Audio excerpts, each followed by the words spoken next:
여호수아 1장 1절에서 3절의 말씀을 중심으로 내가 너희에게 주었다 라는 제목으로 말씀을 드릴게요. 자, 미래에 일어날 일인데 하나님께서는 이미 완료형으로 가나안 땅을 주셨다라고 말씀합니다. 아브라함에게 준다고 약속했던 그 약속이 여호수아까지는 714년이 걸렸습니다. 700년이 넘게 걸렸어요. 그것을 40년 전에 모세가 출애굽할 때에 모세에게 내가 이미 가나안 땅을 너희에게 주었다라는 완료형을 썼습니다.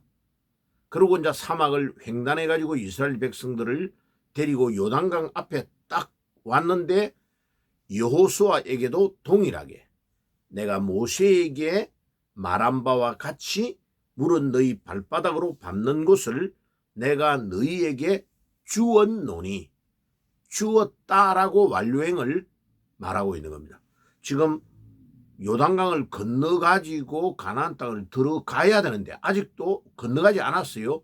미래형인데 완료형을 사용해서 말씀하는 하나님의 독특한 표현법으로 말씀합니다. 2024년에 우리가 걸어가보지 않는 길을 걸어가고 미지의 세계를 걸어갈 것인데 하나님은 우리에게 이미 그 땅을 주었다라고 완료형을 말하고 있습니다. 어떤 자에게 주었나요? 믿음으로 걸어가는 자, 믿음으로 정복하는 자에게 주셨다는 것입니다. 자, 그러면 구체적으로 몇 가지를 오늘 나누어서 말해 볼게요. 어제 이어서 지금 길기 때문에 여호수아를 강의하고 있습니다. 1장 2절에 보면 내 종 모세가 죽었으니 이제 너는 이 모든 백성과 함께 일어나 이 요단을 건너 내가 그들 곧 이스라엘 자손들에게 주는 땅으로 가라.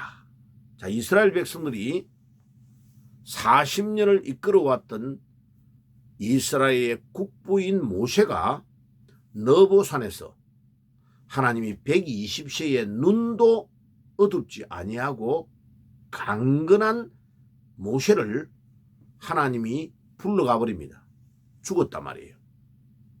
그래서 모압의 땅에 골짜기에 장사를 했는데 신명기 34장에 보면 어디에 묻었는지 모세의 무덤도 알지 못하도록 감쪽같이 하나님께서 모세의 시신을 숨겨버렸습니다. 왜요? 이스라엘을 애굽에서 끌고 나온 모세가 이스라엘 백성들에겐 절대적인 지도자이기 때문에 하나님보다도 모세를 더 숭상하면 안 되기 때문에 하나님은 모세의 시신이 어디에 묻혀 있는지 무덤을 감쪽같이 모르도록 하게 하신 것입니다. 이와 같이 중요한 것, 하나님의 언약궤도 어디로 가 있는지 모릅니다.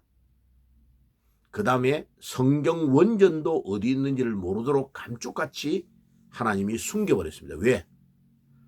어리석은 인간들은요, 물건을 놔놓고 거기에 절하고 숭배하는 우상으로 갈 확률이 많습니다. 성경 원전이 만약 천주교가 숭배하는 바티칸 로마 교황청에 있으면 그들이 가지고 있는 거기에 유일한 성경 하나만 있으니까 모든 사람이 거기 가서 경배하고 하나님보다도 더 그 물건을 섬기는 쪽으로 배물 사상으로 빠집니다. 하나님이 성경의 원전을 감쪽같이 지구상에서 사라지게 만드시는 거죠. 왜? 하나님은 성경에 있는 말씀 외에 다른 무궁무진한 메시지를 우리에게 주십니다. 지금도 기도하면서 계속 각자에게 주님이 말씀을 주신단 말이에요.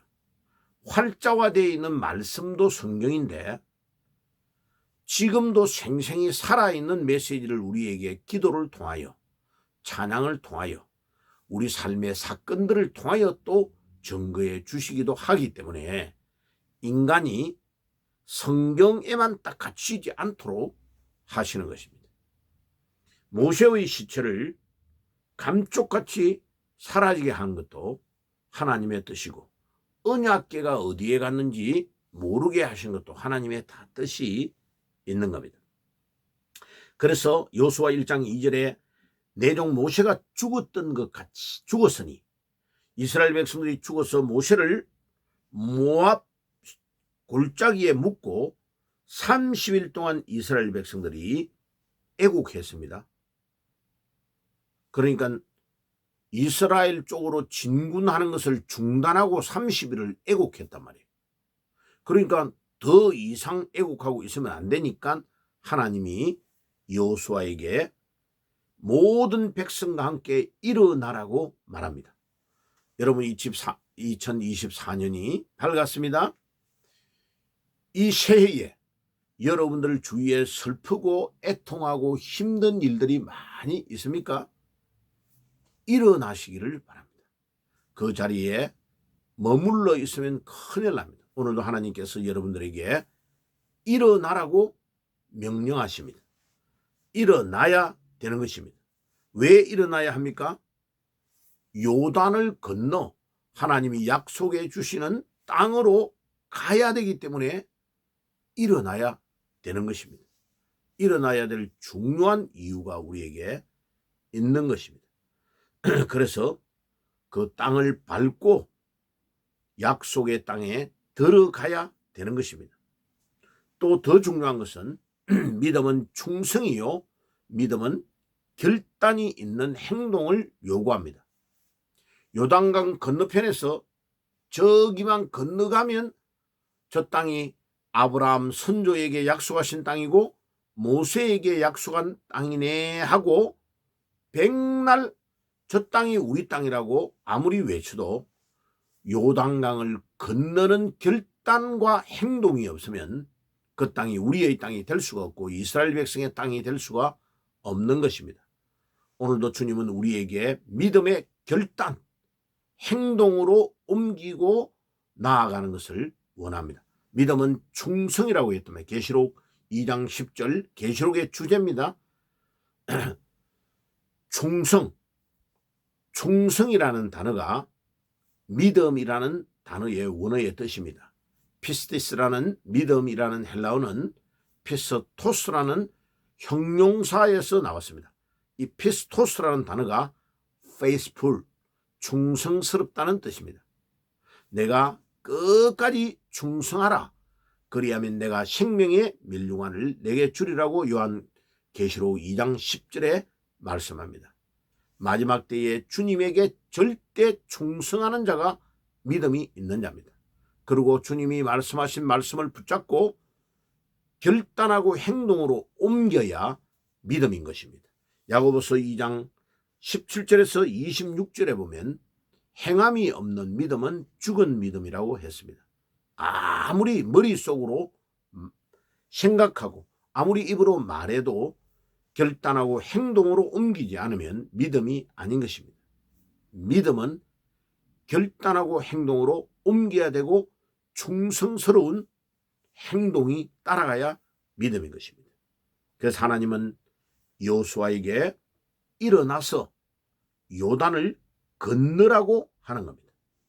3절을 보겠습니다. 내가 모세에게 말한 바와 같이, 우리 하나님께서는 여호수아에게 모세에게 말한 바와 같이라는 이런 용어를 자주로 씁니다. 또 다른 말로는 내가 모세와 함께 했던 것 같이라는 이 용어를 5절에도 반복합니다. 이 말이 무슨 말이냐면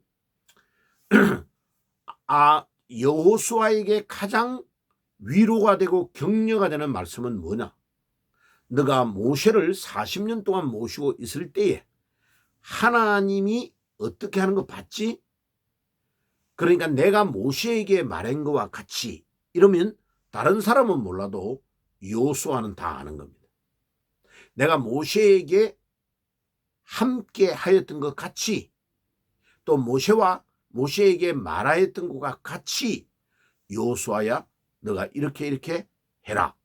라고 말하는 말씀은 여호수아에게 가장 큰 위로가 되고 격려가 되는 말씀입니다.